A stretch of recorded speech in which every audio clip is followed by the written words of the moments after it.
Peace. So, in our community, we have women who will say things like they're married to Jesus.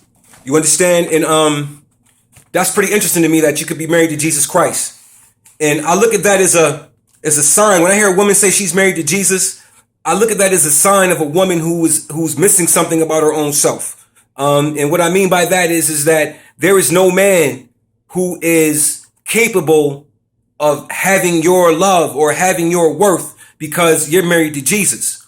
What you have done with that particular type of thought process, you have created a doorway to misery in a sense. Because in reality, and this is something that I see commonly amongst our women specifically. I haven't seen any other nationality of people, women take on this type of mentality about being married to Jesus and not having to have a man in the home or a man isn't necessary. I see this mostly amongst our women. You know what I'm saying? Even Beyonce made a song about single ladies and blah, blah, blah, and turned around and got married herself. You understand what I'm saying? So it's like sometimes we can see how this can relate. But what happens is what type of message does that send to the man who might find this woman interesting? You know what I'm saying? Who might find her appealing in more ways than one, physically, mentally, so on and so forth. And then she says, I'm married to Jesus. You know what I'm saying? So that cuts a brother's probabilities and chances by 100% because, according to the doctrine and the dogma, this dude walked on water. You understand? Turned water to wine, raised the dead.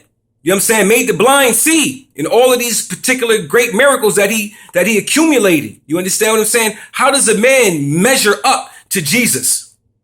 And for a woman to say, I'm married to Jesus, she's cutting away the gift that the Creator has given man and woman, which is to procreate, which is to become one and to procreate.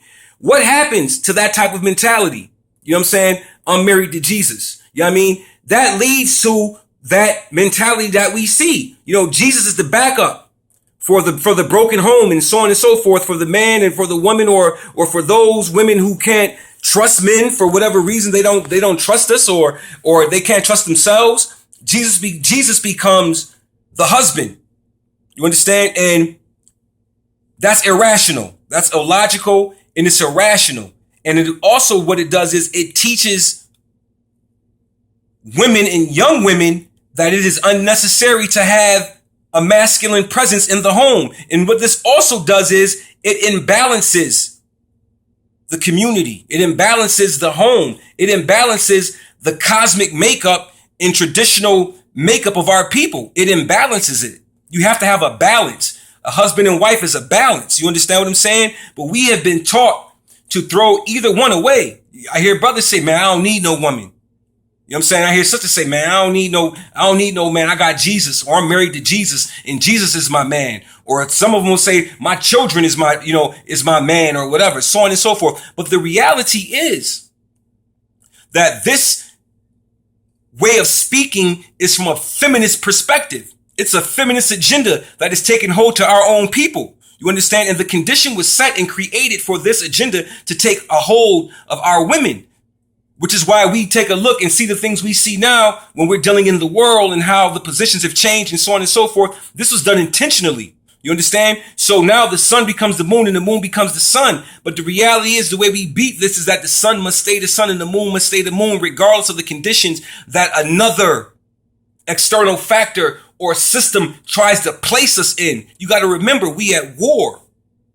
And you break down any type of nation or any type of group of people by reversing the condition and altering the condition to fit your paradigm as the one who is enforcing this warfare. See, the great thing is for them is that a lot of us don't even know that we're at war. And when people like myself say we're at war, they say, nah, nigga, you bugging. No, I'm not bugging. I'm far from it. All you gotta do is take a look around and see how things are happening. So the whole feminist agenda has escaped in and sunk in, and we saw it from way back with Claudine and the breakdowns in the movies and so on and so forth about the welfare system, which is farewell spelled backwards. You understand what I'm saying? So this whole system was designed to remove man from the home intentionally, to replace him with a systematic, habitual outcome. In other words, they have replaced man with another addiction. They replaced the man energy with an addictive energy. And this addictive energy is called government subsidies. You understand what I'm saying? As long as a man ain't in place, we'll feed you. You know what I mean? So that's the breakdown. And many of our people have become greedy. We've always been greedy. We've always been looking for a shortcut or so on and so forth. But when you don't know your history, you are condemned to repeat it. And this is something that I'll always say. So the feminist agenda has attacked our homes. And we are allowing it to attack our homes. You got the next generation saying, I don't need a man, I don't need a woman. But take a look at what's going on. Even though you don't need a man or you don't need a woman, but take a look at what's going on outside. You understand what I'm saying? In whatever family structure that you have, you know what I'm saying? We got to examine all of that, because there is something that is systematically trying to bind us into death.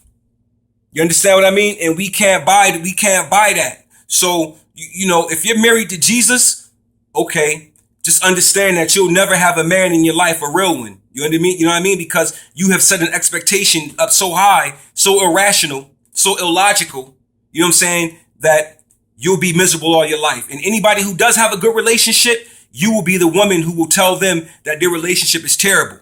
You understand? Because you don't have one. And you can't say what it really is, because, you know, you're married to Jesus. So let's examine that reality and see what type of psychology that's really, what is that really? What kind of psychology is that for real? You understand what I mean? We have to examine that.